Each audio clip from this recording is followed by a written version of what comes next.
Disowned by the Ghana Boxing Authority on the eve of a contest in a new weight division, but he steps in the ring and secures a scoring draw. That is the story of Richard Comey as the Ghanaian begins a new journey in his boxing career. It is never over until it is over. Erling Haaland struck 3 times as Manchester City recover from 2-goal deficit to beat Crystal Palace. Plus, is Ghana's hosting of the Africa Games 2023 under threat? This and many more coming up in the next 15 to 20 minutes with me, Muftawu, Nabila, Abdulai. Let's start with boxing. Joseph Pedraza and Richard Comey threw over 1,100 punches as they battled to a split draw in a 10-round bout at 140 pounds in Oklahoma on Saturday night. Pedraza won the first card 97-93, Comey took the second 96-94, while the third judge scored it 95-95. Let's hear from Richard Comey, who is unhappy about the outcome of the fight. Let's do some football now. Ghana Black Galaxies defeated the Super Eagles B of Nigeria by 2-0 at the Cape Coast Sports Stadium. 2 goals in the second half from House of Oktio, Afriye Bania and Sedi Suraj ensured the home-based Super Eagles have a tall order in the return leg in Abuja on Saturday. Really impressed with Martins Babatunde, the chap in the 15 shirt, and of course partnering Afis Nosiru. They've been really superb. Hassan comes forward. Awako turns and delivers a drive. Blocked first time. Mo Alassan's attempt and a third opportunity. And it's a penalty. Yeah, we look at Mo Alassan, did very well linking up with Awako with that shot. Not the best of shot, but not well dealt with from the defense of Nigeria. But then again, Suraj. It's all on Bania's shoulders now. He delivers nicely. Pure class. Just look at the composure and the confidence. He knows where to plant the ball, sends the goalkeeper the wrong way.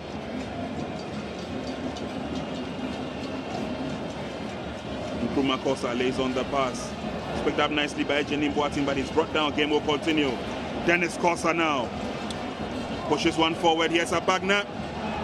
Manages to get it across. Oh! That would have been daylight robbery. This is incredible. Absolutely incredible. Wonderful goal. And what a cross from David Abagna. And then some of the Ghana legends can't help it than to clap. Now, look at the build-up again. And so Umar Bashiru with that pass, and Kosa had seen the run of David Abagna. Abagna with a one-time pass with a left-footed. Saidu Suraj will arrive in the box with that pace and had to push in the rebound. Just look at Saidu Suraj arriving in the box. Let's go to the English Premier League. Manchester United won their second successive game under their new manager, Erik ten Hag, as they defeated Southampton 1-0, courtesy of a goal from Bruno Hernandez. There were also wins for Chelsea, who were 10 men, but still managed to secure a 2-1 win in their game as well against Leicester City. We'll go for the highlights of the matches that were played in the Premier League over the weekend. Apart from this, Liverpool also won 9-0 against Bournemouth, and they equaled a record of a huge margin of scoreline victory that has ever been secured in the Premier League. In La Liga, Barcelona also won 4-0 against Real Valladolid. It was Real Madrid were also 2-1 victors. Now let's talk about the Africa Games 2023, and we are exactly 12 months away to the Africa Games to be staged in Ghana. 54 countries, 25 disciplines, 5,000 athletes are expected to assemble in Ghana to compete for honors. But how ready is Ghana to host the rest of the continent? Joy Sports' Fentiu Tahir has been visiting the facilities expected to host the game and put together this report. And this is how we wrap up AM Sports here with me, Muftawu, Nabila, Abdulai. The opening ceremony of the 2023 African Games is just 12 months away. As you can tell in the background, workers are working day and night to ensure this is ready for the competition next year. Out of the 23 different sporting events that will be held for the 2023 African Games, as many as 21 of them will be held at the Boteman Sports Complex. The ultimate question, of course, remains whether contractors will be done in time for the competition. At the moment, construction appears to be at the starting phase, and there are fears work will not be completed in time for the start of the Games. But chairman of the local organizing committee, Dr. Ofosu Asare, remains confident Ghana will be ready in 12 months' time. That's the hope of everyone, all of us here, the LOC members, the minister, and I'm sure every Ghanaian is expecting us to finish and be able to host the Games next August, and that's the time. Together with the African Union, we have the timetable for that. That is the hope. We are looking forward to getting the needed funding to get a job going, to get a job done. And the funding doesn't come from us, it comes from government. And recently we might have heard about the 750 million Exim Bank loan that the government managed to secure, the parliament approved, and out of that we are to have 140 million going towards infrastructure. Government in Tripoli let me also say that's for infrastructure. We haven't even looked at operational costs, procurement and whatever. So a lot of money is involved if you are hosting the Games, and you must be prepared to put in money. You know, if you have money and you are building, you can even build during the day, you have to shifts, have workers coming in and all that. You can beef up your staff and get northern Ethiopia say they've taken control of the town of Waldia in the neighbouring Amhara region. They're reportedly advancing on the manufacturing hub of Desi, about 200 kilometres away. The time scheduled for the Games. I've reassured Ghanaians, both in Parliament, by delivering a statement and that the Games will come on and answer questions. As long as government is concerned, if there is no any force majeure, any major thing like pandemic, the Games will come on. Because we are ready and we are working to ensure that the Games come on, and government is committed to it. The Youth and Sports Minister, Mustafa Youssef, has an even bigger vision for the Boteman Sports Complex once completed. What government is looking is not just for the Games, but we are looking beyond the Games, where we have a sports of excellence center, or a center where we can host any international games. Commonwealth Games have never come to Africa. Is there opportunity that once we finish with this infrastructure, we can even put in bid in the near future for Commonwealth Games? It's possible once we're able to put this infrastructure in place. And the benefit will live beyond just these African Games. Ghana was awarded the rights to host the 13th African Games back in 2018. At the time, the country conceived the idea of hosting the Games in 3 cities, namely Accra, Cape Coast and Kumasi.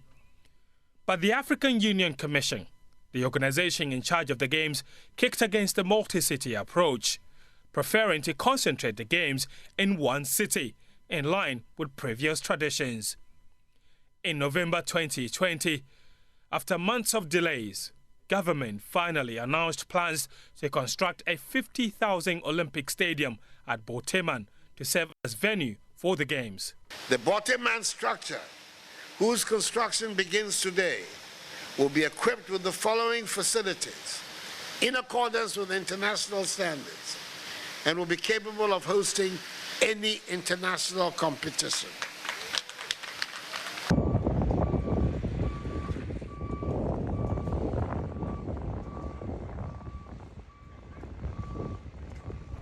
But 8 months later, those plans were shelved, and government instead adopted a hybrid approach that will now see the Legon Sports Stadium serving as the center of the Games. This very spot will be where all of the starting blocks will be, especially for the shorter distance races like the 100 meters. All records that will be set, that will be broken, will start right here. And for now, as you can see, it looks like just sun, with the tracks yet to be fixed. As to when that will be done remains a big question. This will be the venue of some of the aquatic activities. 2 swimming pools, one of it a warm-up pool, the other competition pool with seating capacity of up to 1,000 people will be here.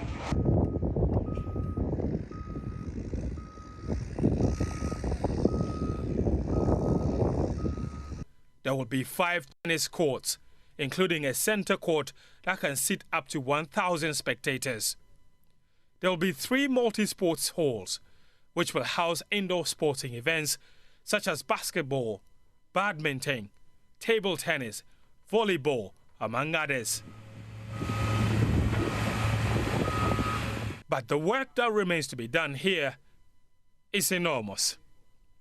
The majority of the work on the Legon Stadium has gone into fixing the seats, but vital aspects such as the competition tracks and adjoining facilities remain a long way from completion. Construction on the all-new 8-lane warm-up track has started, and work appears to be progressing steadily. But at the time of Joy Sports' visit, construction had paused.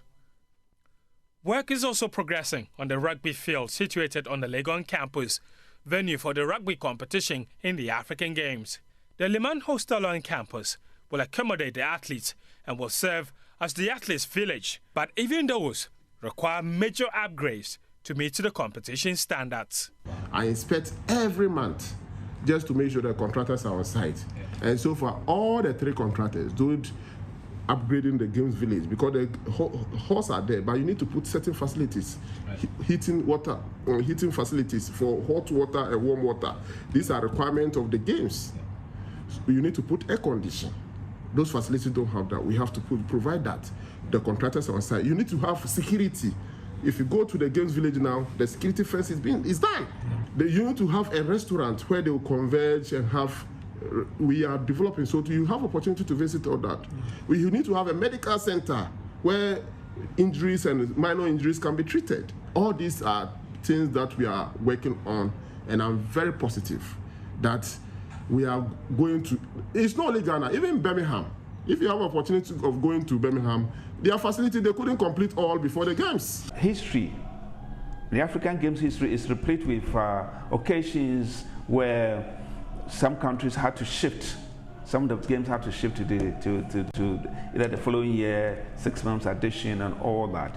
So you have that window in the worst case scenario. We have that window. But because of the Olympics, we are hoping that 2024 will be, we know that 2024 will be very busy. Of course. So, but for that, we would have said, okay, after all, there's 2024. What's the big deal if we are not able to finish in 2023 or host it in 2023? But because of that, so it appears that we have our back to the wall, and we must try as much as possible to find money to finish the facilities. Even in the worst case scenario, we still will need money to use for the existing facilities. Let me give you a case in point. The Independence Square. Yeah. If you have money, you can put in temporary structures and have facilities there and host the games. Games village. Yes. Okay. Here, for instance, we need to, if we're going to use it, but we need to have money to also refurbish. You know, the lavatory and all those places. They need a bit of upgrading. And anywhere like Bukom and all those places, wherever even you want to raise temporary structures, you need money. You do. Yeah, so that is where the money issues is extremely cardinal. But I have every belief that as a nation, we will not let this opportunity slip by. We will not allow ourselves to be embarrassed. The president has promised us on numerous occasions that the game will come on board and definitely will host the African Games. Who am I to doubt the president? But outside of the more documented infrastructural challenges, there are other critical issues threatening the organization of the African Games. A bit about the dispute. The Anorca-UCSA dispute is that during the Moroccan Games 2019, AU signed an agreement with Anorca and UCSA. Yeah. In the contract, it did not have any time limit. So in their view, That contract was to cover our games, 2023 games. And what are the terms of, what are the conditions, the contentious conditions here? The contentious conditions are simply that ANOCA will handle the management and marketing rights of the games. Okay. But these rights were given to Ghana when we signed the protocol agreement with them, with AU. Oh. And the technical aspect will be handled by UCSA. Yeah. Okay, the confederation of course, and all that. Sporting federations. Yes. ANOCA hasn't got a problem with we handling the marketing right. We don't also have a problem in ceding out the marketing rights to them because after all, they have been in the game for a while and they have the connections and contact. I mean, if you are doing a business, if you want 10% of zero, it's zero. If you want 10% of 1 million, it's something. So if they can bring in money for us to also have some, that is fine. So we don't have a problem that we are trying. But AU does. AU does, because AU doesn't want to shift grounds. Yeah. But there's pressure on AU to shift grounds. We hosted them in Ghana, for instance, and ANOCA and UCSA were saying that it is no fault of Ghana that they have the marketing rights. That they have this, that they have this problem because they didn't sign. They haven't signed any. Sign that contract. So because of that, they didn't want to do anything that will impact adversely on the games. You know, when two elephants are fighting, the grass suffers. So they were prepared to also shift grounds a bit. They came out with a proposal. AU stuck to its grounds, and that is where the problem is at the moment. But now they are shifting grounds. They are arranging for us to meet, hopefully very soon, next month. There are 2 meetings lined up. They've been able to get somebody who will be refereeing the meeting and all that. So why is there a fight then? No, the issue here strictly is that AU has constituted a technical committee. Yes. Called the Technical Committee for the African Games. Yes. And the two bodies are saying that they were, if you look at the political agreement, they will have to send in reps, but they don't have reps on it. Yes. AU said they invited them, they didn't show up. They didn't bring their So the issue is how to get these technical resolved. Who is to go on this technical committee? Who is to head and all that? Because the technical committee is working.